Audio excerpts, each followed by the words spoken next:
वरदे वरदे हे वीणावादिनी वरदे। जी हाँ भक्तों, वीणावादिनी से वरदान प्राप्त करने का विशेष दिन अर्थात वसंत पंचमी या श्री पंचमी आ गया है और हमारी ओर से आप सभी को वसंत पंचमी की ढेरों शुभकामनाएं।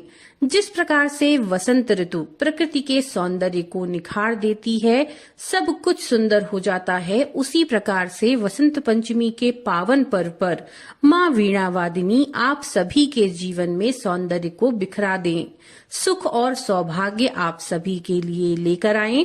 इसी कामना के साथ हम आपके लिए यहाँ पर लेकर आए हैं वसंत पंचमी की कथा।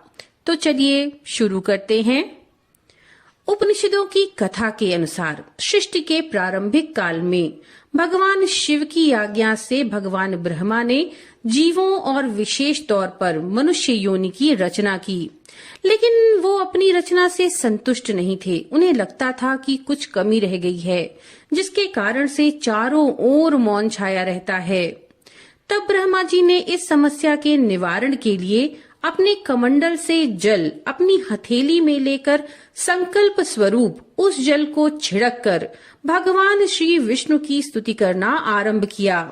ब्रह्मा जी के द्वारा स्तुति को सुनकर के भगवान विष्णु तत्काल उनके सम्मुख प्रकट हो गए और उनकी समस्या जानकर भगवान विष्णु ने आदि शक्ति माँ दुर्गा का आवाहन किया। विष्णु जी के द्वारा आवाहित होने पर भगवती दुर्गा वहां पर तुरंत प्रकट हुईं। तब ब्रह्मा और विष्णु जी ने उन्हें इस संकट को दूर करने का निवेदन किया। ब्रह्मा जी और विष्णु जी की बातों को सुनने के बाद उसी क्षण आदिशक्ति माँ दुर्गा के शरीर से श्वेत रंग का एक भारी तेज उत्पन्न हुआ, जो एक दिव्य नारी के रूप में बदल गया। यह स्वरूप एक चतुर्भुजी सुंदर स्त्री का था, जिनके एक हाथ में वीणा, दूसरे हाथ में वर मुद्रा थी, अन्य दोनों हाथों में पुस्तक एवं माला थी।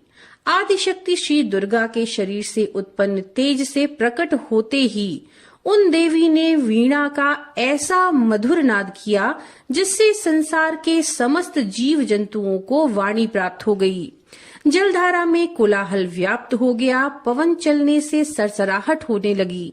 तब सभी देवताओं ने शब्द और रस का संचार कर देने वाली उन देवी की वाणी को अधिष्ठात्री देवी सरस्वती कहा।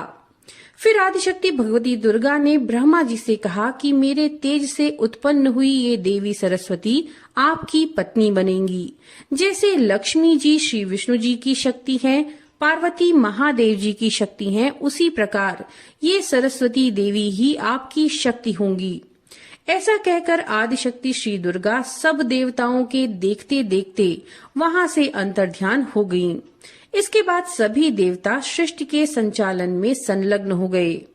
भक्तों, सरस्वती देवी को वागीश्वरी, भगवती शारदा, वीणा वादिनी और वाग देवी सहित अनेकों नामों के साथ पूजा जाता है।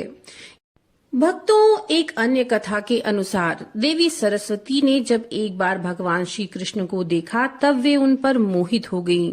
उन्हें अपने पति के रूप में पाना चाहती थीं। लेकिन जब भगवान कृष्ण को ये पता चला, तब उन्होंने कहा कि वे केवल राधा रानी के प्रति समर्पित हैं।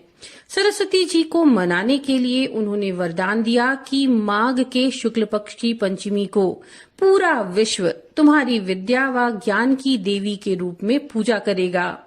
उसी समय भगवान श्री कृष्ण ने सबसे पहले देवी सरस्वती की पूजा की। तब से लेकर निरंतर वसंत पंचमी के दिन माँ सरस्वती की लोग पूजा करने लगे। तो भक्तों, ये थी बसंत पंचमी से जुड़ी हुई कथा। माँ भगवती सरस्वती की आप सभी पर कृपा बनी रहे। नमो नारायण।